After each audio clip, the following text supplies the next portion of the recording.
indi xoşbəxt yaşayır bilirəm. Mənim ağarıbdır başım görürəm. Küçələrdə səssiz addımlar itirəm.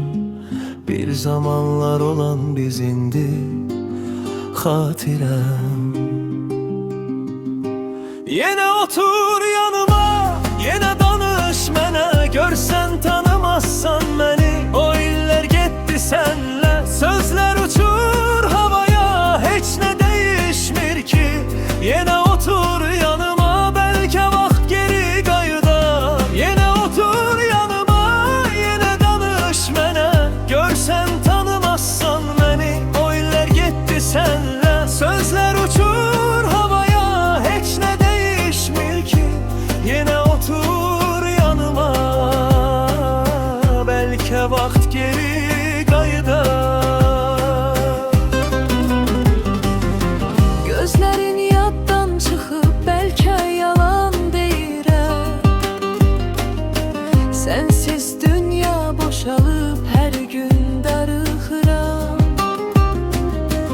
Axşam küləyi sərin səni gətirməz yanıma.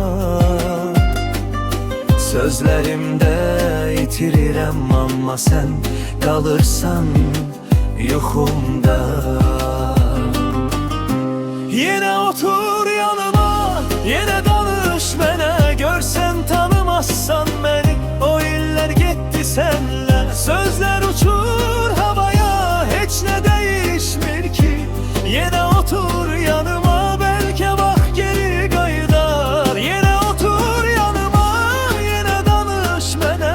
Görsən tanımazsan məni, o illər getdi sənlə. Sözlər uçur havaya, heç nə değişmir ki. Yenə otur yanıma, bəlkə vaxt geri qayıdar. Sənlə dolu şəkillər indi tozlanıb. Ümidlərim də səninlə sanki qocalıb. Keçmiş günlər xəyalda, amma ürəkdədir hələ. Yenə otur yanıma, qalsın hər şey belə.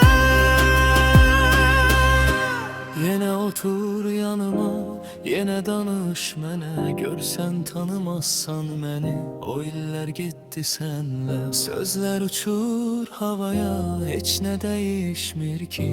Yenə otur yanıma, yenə otur